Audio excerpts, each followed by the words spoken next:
Okay, very important video today because I'm going to reveal what I think is a great explanation as to why some of you have been really striking out with sync licensing, meaning you've been pitching probably one or multiple albums to a number of production music libraries and either getting no response back or just being rejected over and over again. And maybe it's been months, maybe it's been years, and you are wondering if it's you, is it them, what's going on here? So last week, I put out an open invitation to give some one-on-one consulting and counseling to those of you that fit those requirements. You've been struggling, you've been thinking about giving up, and you just want to get some insights and some clarity on what's happening. Is it your music? Is it your pitch? Is it your email? Is it your website? Or is it just dumb luck? You just haven't run into the right company yet. I had a hypothesis before I made that open invitation. My hypothesis was that for the vast majority of you that are striking out, that are not getting accepted, that are not getting even replies, I would say 80 to 90% of you, this is my hypothesis, chances are it's something you're doing, which is causing the issue. Meaning that for 10 to 20% of you, maybe it's just you haven't gotten somebody's attention yet. You've got great music, a great pitch, a great email, but you just haven't quite, attracted the right attention yet. But it's just a matter of time. You got to keep knocking on those doors till you find the right one. So many of you took me up on my invitation and I gave you guys some consulting, which I usually don't do a one-on-one consulting situation, and this was absolutely free. And obviously I wanted to help those of you out that have been struggling, but selfishly, I wanted to test this hypothesis. I wanted to get a lot of different stories and a lot of different experiences gathered so that I could evaluate what's really going on out there. It helps me keep my finger on the pulse of what's your story, what's your experience, and what's really going on in the industry. And turns out my hypothesis was correct. In fact, I believe my hypothesis was maybe too conservative by thinking there was going to be 80 to 90% because I'm here to report to you guys. I responded to, I'd say 15 to 20 emails and people that were asking me to kind of take a look at their situation. And every single one of them had something that could be improved upon. And I don't mean like minor things like, oh, your website has a weird picture on it. I mean, the music you're pitching has an issue. The email you're using to pitch these companies is majorly flawed. Your website has a bunch of issues that prevent people from even finding your music. So major and fixable issues and things that many of you guys can do. Now, part of me was really thankful and grateful and excited to be able to share this with those of you that have been struggling. The other part of me was really frustrated because it's like, had this conversation happened a lot sooner, you wouldn't have wasted the last 6 months doing what you were doing, or the last year, or sometimes even a year and a half, I heard from some of you guys. So it's a dual-edged sword, but I'm going to just share with you what I have discovered in this literally 2-week experiment, listening to about 15 to 20 of your stories, the 5 main reasons why most of you have not been getting the results that you wanted. So if you want to learn how you can basically do better and tweak your approach to become more competitive in this business, stay tuned to the very end of this video. First is some of the music. This wasn't a common one, but this did pop out from time to time. Some of the websites that you guys have been using to pitch your music to production music libraries, particularly those of you that have your own website, some of them, a small number of you, have really amateur looking websites, or you have websites where I couldn't find the music immediately, or there were some just big issues in terms of one of the websites was in a foreign language for one reason or another. Maybe the person actually spoke natively in another language, but the website didn't immediately translate into English. So if you're pitching to an English speaking company, I literally could not find how to click play on any of the songs. There was no obvious play button. Big issue, big problem. Okay, so most of you guys probably not going to deal with that. If you have your own website, like you use the Wix or some sort of like create your own website software, just make sure your website is clean, clear, easy. Don't use a bunch of wild colors, very modern and very simple color scheming, like 2 or 3 colors max. Make sure the same font is being used everywhere.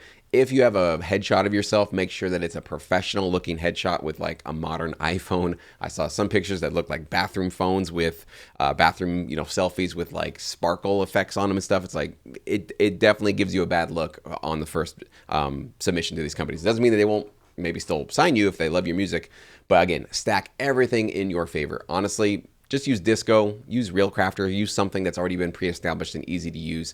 That's my recommendation these days. Just use something that people, when they first click on it, will know exactly how to find the music, and it's a familiar website and a familiar platform. And Disco and Realcrafter are definitely those in our industry, okay?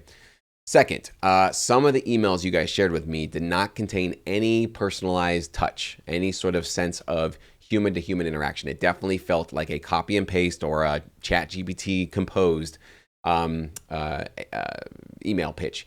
And what can happen is if that gets through a spam filter, which sometimes it might not, that can definitely turn off a library CEO immediately, because they might be assuming, and maybe correctly so, that you don't care about this company. You're just spamming and sending out a bunch of music to a bunch of different companies and hoping something comes back. That doesn't necessarily get somebody's attention, because that probably comes to their email inbox every single day. Okay. So how do you personalize an email? Very simple. Just mention a placement or two that you saw on their website, or a client or two that they serve that you feel that your music can really stand out and do well. Also, what's really important is not to overwhelm them with a book of your biography, but add a little bit of your personality in your email. And I mean the smallest, tiniest little amount of personality you possibly can. Something that you have in common with them. Maybe you've done a little bit of research on who the CEO is, or who the people that work for the company are, or maybe where they're located. You have some sort of a story or a history or connection to them, showing literally a microscopic amount of personality, especially these days in the advent of spamming email campaigns and ChatGPT and AI written compositions, will really go a long way in just showing that you've got a little sense of humor, you've got some sort of connection or some sort of interest in common with the company. So for those of you that have not been getting anything, I noticed that a lot of your emails were pretty static, pretty stale, pretty robotic, or just way too long, or some of them actually even way too short. Like there just wasn't anything, any personality or anything really sort of mentioned of substance in the email. So it's a fine balance, it's a delicate balance, but making sure that you're getting right to the point, giving them one link directly to the music that you're going to pitch to them, not the music that you're like, oh, this is stuff that I have with another company, but showing them the product, of showing them this is what I can really pitch to you. A little bit of personality, a little bit of humor, a little bit of whatever, and then get out and say thank you for your time, and follow up with them maybe a week or two later and see if they got to it or not. Okay.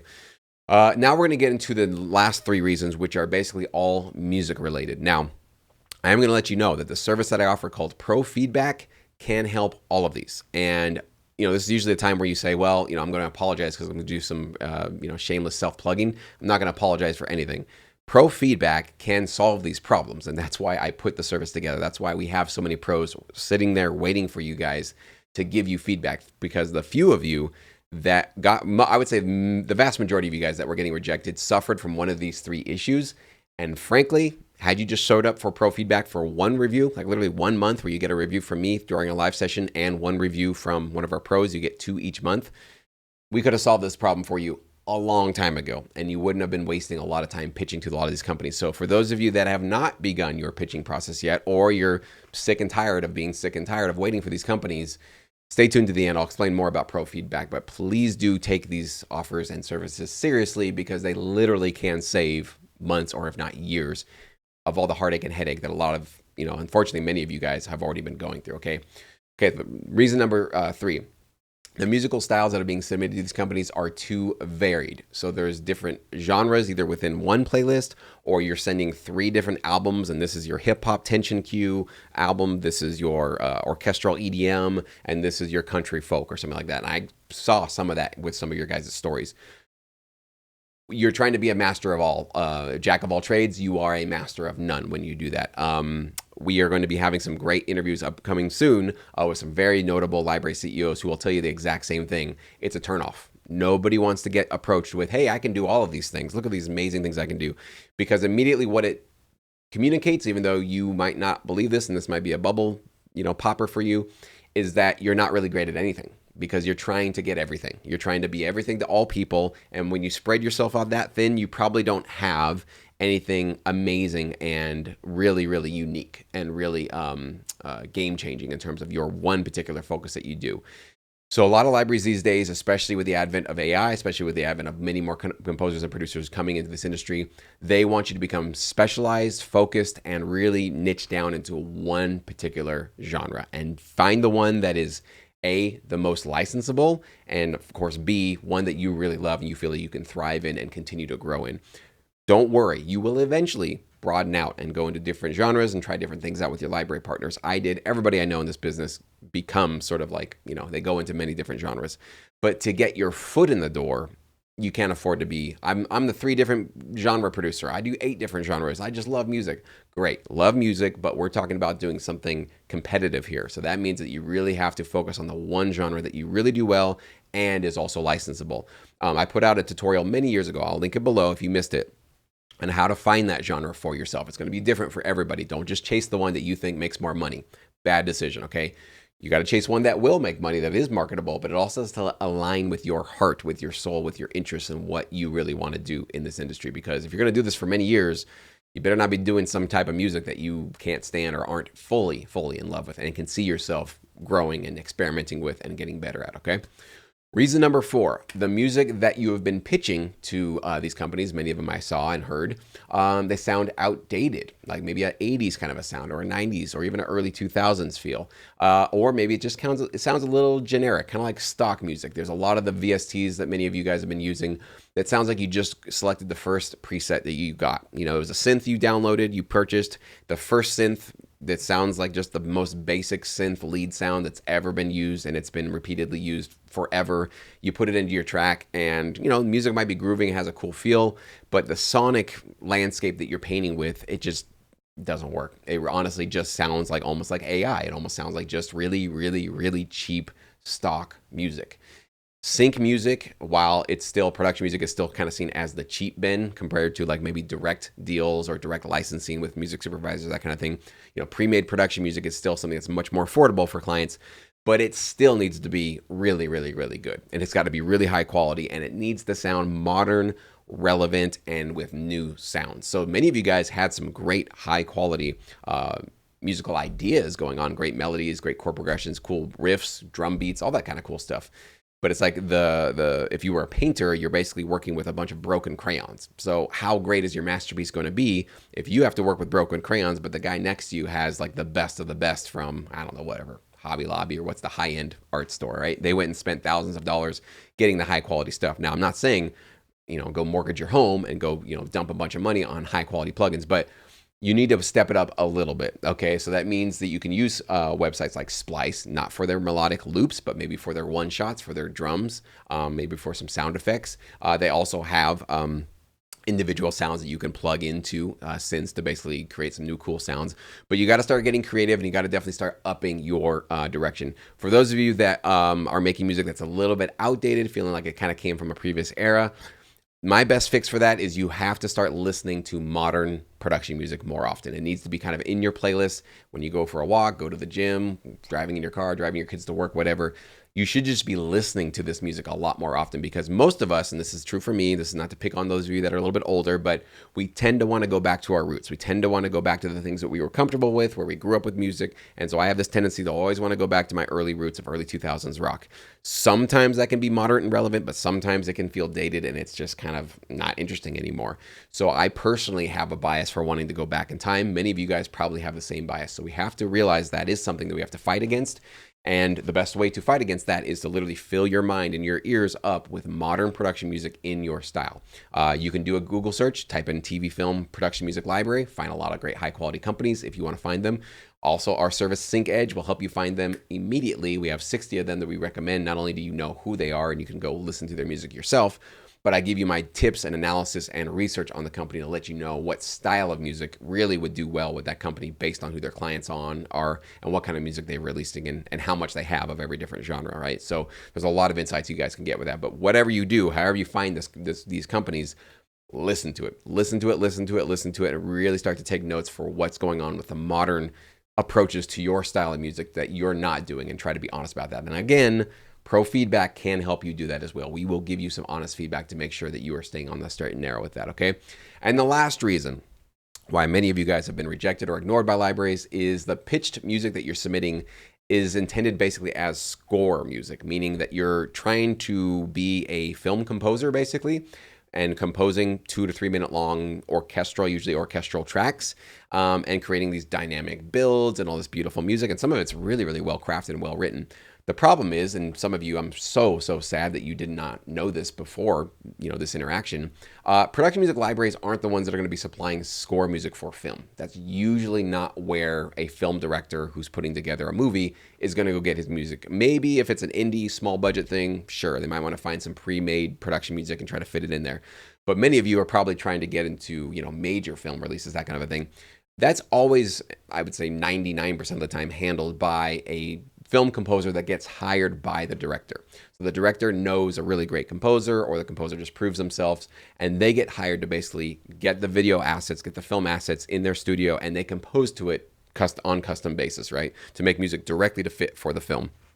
If we get placements in movies, in a production music library world, as I've gotten one with the Let's Be Cops movie, it's basically going to be source music, meaning let's say somebody's at a dance club and some music is playing. Like for my placement, somebody pulled up in a car and they wanted to have some dance music playing in the car. My track was playing in the car. That's usually where you're going to get those kind of placements. There could be foreground, there could be background music, there could be that kind of thing.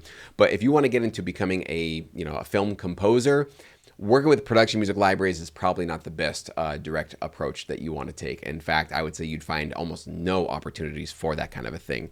If you are interested in creating and structuring some of your orchestral compositional music towards reality shows, documentaries, scripted shows, crime shows, drama shows, you name it, anything that you can kind of see on TV, then yes, you definitely can have a future in this business. But you are going to have to learn how to create emotionally and genre focused music that it has some dynamic and some build, but probably doesn't change as much as you've been changing with the score music that you've been putting together. So it just comes down to really understanding what is a production music library, what do they do, and what kind of music could actually really get placed through them in terms of the opportunities that they get with their TV and film clients. Okay, with that all out of the way, pro feedback, if you guys do want to sign up for it or learn about it, I will link it below. Essentially, it's where myself and a hand-selected number of high-quality, either sync library owners themselves, these are the people that you could eventually partner with, or very accomplished sync license producers will listen to your music, get on video, and give you some helpful, useful, and positive, but also honest critiques of your music. This is why I said, for those of you that have been struggling and suffering for this for so many months or years, had you just signed up, and I said this for some of you guys when we interacted, had you just signed up for Pro Feedback, and Pro Feedback's been around for almost 3 years now, so it's not a new service, it's been around for a long time. Had you signed up for Pro Feedback for just 1 month, okay, just 1 month, because you can cancel anytime. You can jump on the platform, get a review or two, and get out of there, right? 1 month, we would let you know that either A, the music you're making is either going in a licensable direction or not really. And if it's not really, we'll tell you why. Hey, this is a little too focused on score music. We don't really do that. This sounds a little dated, like you got this 80s thing. If you're going to go in the 80s direction, you can bring the 80s vibe, but you really have to have a modern production approach to it. And we talk to you about how to achieve that, right? Or if you're doing something that's great, we'll let you know that and we'll say, hey, this is actually amazing. I think this would really work well for reality TV based in the South or something like that. Or I think this is a really great high quality tension hip hop cue. This really would work well with sports. Here's how you can make it even more licensable, more attractive to the clients that you're going to be serving. So 1 month literally in Pro Feedback, and we can help course correct you. Because if you're going, I always say this, like if you're going 1 degree off right now, like you're just kind of moving in this industry, but you kind of have something that it's not the best fitted music, might be beautiful music, but it's just not really matched well for a company. And then your email is kind of stale and it's kind of robotic, and your website doesn't look like, a lot of things are just not working out perfectly for you. You fast forward 8 months, a year, 2 years, and you are in a completely different world and going to be feeling very, very burned out and very overwhelmed and feeling like this was all a big waste of time. I hate those stories, and I do hear them from time to time. And it's always the thought of like, were you in Sync Academy? Were you in Pro Feedback? Were you when you were in Sync Edge? Because if you were and you logged in and paid attention and got some feedback and really listened to what we had to say, you would not be in this position at all. Like that's the whole reason why I have all of my services, guys. That's the whole reason why I have this YouTube channel, is I made a bunch of those mistakes. I screwed up a lot of stuff. I assumed things that were not true. I made a bunch of mistakes early on in my career, and I see it happen over and over. And so one of the things that gets me out of the bed in the morning, makes me really excited about constantly coming back to this channel and interacting with you and making videos like this and giving you guys feedback and Pro Feedback and putting out the tutorials in Sync Academy and the library recommendations in Sync Edge, is I want to, if I can, minimize any of those mistakes, any of those, months and months of headaches and heartaches that are unnecessary. They literally are. I mean, there's this industry is hard enough. You don't need to stack it on top of yourself by trying to reinvent the wheel yourself, or just, I think this will work great. We can become our own worst enemy. I have been my own worst enemy more than anybody else ever could hope to be in this industry. If there's been any shortcomings in my career or any failures or any rejections or any lack of placements or potential in my career, it's 100% coming from right here. It's honest. It's absolutely the truth. I've either made a massive mistake, didn't correct myself early enough, assumed things that weren't true, or whatever the case would be. So I'm trying to give you guys through videos like this, the wisdom and the benefits and just the benefit of having essentially all the wisdom I've accumulated in this industry for the last 16 years. So with that being said, Pro Feedback, Sync Academy, Sync Edge, these things are all here literally waiting for you. Non-committal. It's month to month. I never ask anybody to stay longer than they feel it's beneficial for their career. If you come for 2 weeks and you're like, this sucks, I don't like it, email me. I give you a refund. I cancel you. We don't want people sticking around who aren't getting value, obviously. It's basically free to try in that sense, right? You can come in and try it, give it a shot, see if it works. If it doesn't, cool. We wish you all the best. Thank you so much for giving it a shot, at least having an open mind. We think, and as our record shows, most of you are going to get in and realize, oh, that's why I needed some professional help. That's why getting somebody to listen to my music, or that's why being a part of a community of other people that can help me understand this business better is worth my time and money, because time is just running out. We're all getting older. Ask me, I turned 40 this year and suddenly all my gray hair starts to pop out of my head. So time is just going away. So if you want to speed up your process in this industry, and you don't want to wind up like one of those producers that spent 6 months or a year and a half facing rejections or silence from libraries, here's your chance. Here's your opportunity. We hope you do join us. So regardless though, stay tuned. This video or this channel is always going to have hopefully high quality content for you guys to get better at this game. So thank you so much for watching.